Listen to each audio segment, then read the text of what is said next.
Hey everyone, and welcome. We live in a world with countless apps and software systems, right? But one of the biggest challenges is just getting them to, well, speak the same language.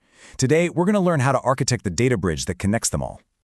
I mean, we've all been there. You've got your customer info in one place, your order info in another, and trying to get them to sync up just feels impossible sometimes. It's a super common and, let's be honest, frustrating question, but it gets right to the heart of a really big engineering problem. And here's why it's so tricky. A lot of the time, the problem is incredibly simple. See this? A web form might call a field customer name, but your database calls it account name. It's the exact same piece of information, but because the names are different, the systems can't connect on their own. They're basically speaking slightly different dialect. So how do we fix this? Simple. We build a bridge. And in the world of software integration, that bridge has a name. It's called a data mapper. This is the elegant piece of engineering that translates data from one system so another one can understand it perfectly. It's going to be the hero of our story today. So here's our game plan, our bridge builder's guide. First, we'll talk about these islands of information. Then we'll get into building the actual bridge. After that, we'll open up the mapper's toolkit, see what's inside, talk about cleaning up the data, and wrap it all up with a pre-flight checklist before you go live. All right, first up, islands of information. You might have heard this called data silos. Just imagine your sales team is using a CRM and your finance team is using an ERP. Both have super important customer data, but they can't share it. Your information is basically trapped on separate islands, and that makes getting a full picture of your business really, really tough.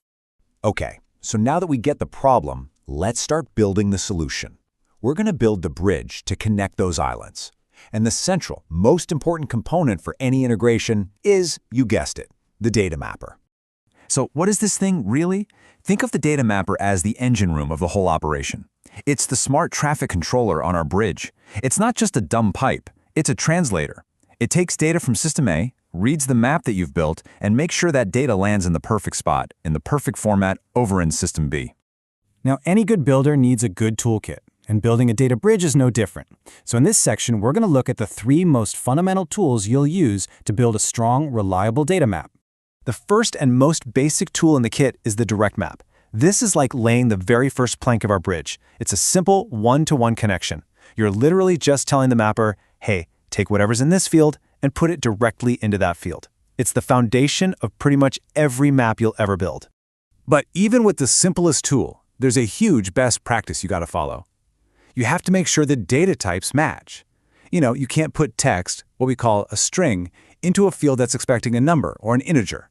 If you try, the whole thing can just crash and burn. It's a really simple check that will save you so many headaches later on. Okay, tool number 2 is something called concatenation.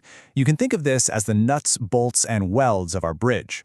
It's how you take smaller, separate pieces of information from one system and join them together to create one solid piece of data for the other system. And this is a perfect example of how it works. Your source system might have Jane in one field and Doe in another. But maybe the target system just wants a single full name field. Well, concatenation lets you combine them, creating Jane Doe on the fly as the data crosses that bridge. And here is a fantastic pro tip that you can't forget. When you join Jane and Doe, you have to explicitly tell the mapper to put a space in between them. It's a tiny, tiny detail, but it's the difference between clean, readable data like Jane Doe and a jumbled mess like Jane Doe. Trust me, that little space prevents 1,000 future headaches. So our final tool is for a really common situation. What happens when the target system needs a piece of info that just doesn't exist in the source? Well, that's where constants and variables come in.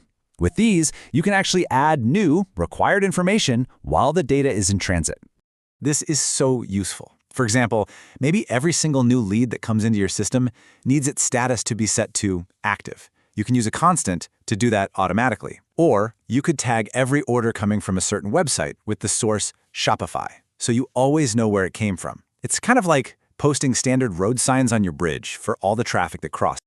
All right, our bridge is built. The main connections are all in place. Now it's time for the finishing touches. This is where we polish everything up and clean the data to make sure it's absolutely perfect when it arrives.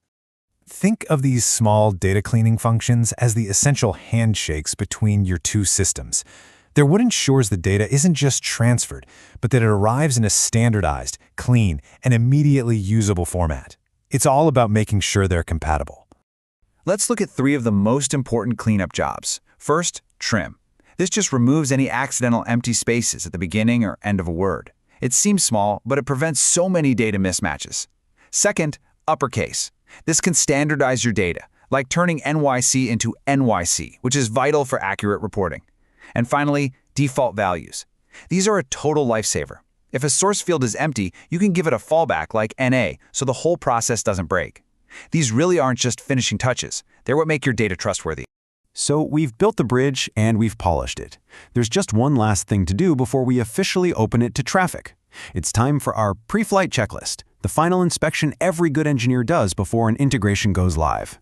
Before you finish any data map, you should always ask these 3 questions. Number 1, have I double-checked my data types? Do they line up?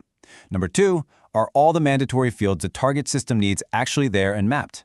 And number 3, what's my plan for empty or null fields? Answering these 3 questions will prevent 99% of common mapping errors. And that's really it. By understanding these core concepts, the direct map, concatenation, constants, and data cleaning, you now get the fundamental logic of how this all works. You're not just moving data around, you are a bridge builder, connecting systems to create a unified flow of information. So now you see the architecture of the bridge, and you have the builder's toolkit. The only question left is, what information in your world is stuck on separate islands? What data will you connect first? Thanks for watching.